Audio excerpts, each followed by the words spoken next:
Hey, Elon Musk, buddy, I'm glad you bought Twitter. I'm very grateful that you have lifted some of the censorship regime. But how about you stay out of the town owning business? I don't know if y'all saw, but Elon's got a plan to buy 3,500 acres in Texas and create his own town called Snailbrook, with the idea that it becomes an incentive to employees where they get below market rents and it will be wonderful, and it just becomes another perk of working for Elon. And that sounds good on paper. I mean, I think we all like rainbows and sunshine and unicorns and glitter, and everything sounds better on paper. But when you look a little deeper, you start to realize that there are some real problems that could emerge with a company-owned town. And if you're thinking company-owned town, Leigh Brown, that's right.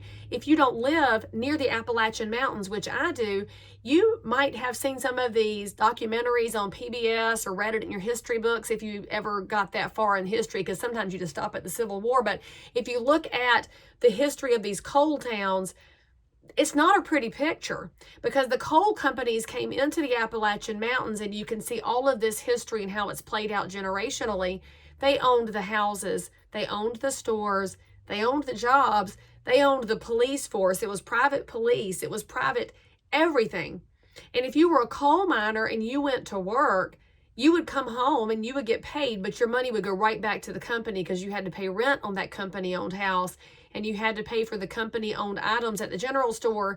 And if you were sideways with the management or with that private police force, you could lose your job and be booted out of that house with your family and infants and children and all of it at one time, unceremoniously. You didn't really have the American judiciary system, which was built on innocent until proven guilty. And at that time, it wasn't in play in those towns. And I can't help but say I have concerns, Elon. I just don't know that you have paid enough attention to the history of company towns, and maybe you have, and you've got a good plan. But then I read in these documents that it's 30 days to vacate if you lose your job, and that's one of the reasons realtors should be in the center of this. So I hope you have a good realtor to come in and give you some perspective, because we would totally give you some opinions. Realtors are very good at that. But one of the things that we do every day is work to protect private property rights. And when we talk private property rights, it's that stake in the ground that gives people the backbone and the ability to throw their shoulders back and say, wait a minute, this is mine, I'm going to fight for it. But if they don't own any of it, they don't even have a lease beyond working for your company, how are they going to fight for it? Now you think about this, y'all. If you're in a regular house and you lose your job, well, that totally sucks, no question. But you can go put your resume out there, get on Indeed or wherever, and go find something else. And I've had plenty of clients who have said, you know what, I can wait tables at night, I can work a couple of other jobs and patch myself through, because they want to stay put. There is something about the stability of home ownership that is what leads to all the great benefits. And the benefits go so far beyond just being able to paint a bedroom. It's the better educational outcomes for the kids. It's the better healthcare outcomes from being familiar with the space and being able to take care of the space. And if it's not yours, you lose a lot of those benefits. So Elon, here's an idea for you. You can build a town and you can put great things in it. And as a runner, I really hope you put in really nice wide asphalt running trails. I hope you put in playgrounds, and you put in lots of things for sensory deprived kids and for kids on the spectrum. I mean, you could do really cool things with your playgrounds and parks and rec.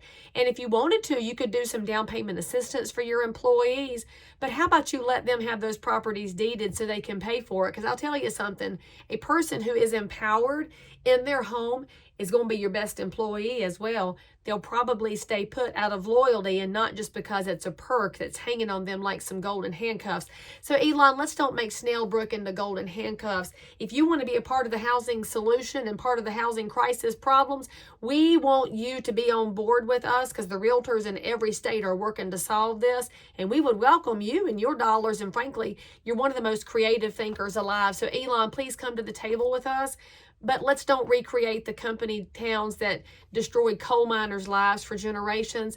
Instead, let's build people up so they have that home ownership that will lead them to some financial stability in the future too. What do you say? Bring a realtor to the table with you.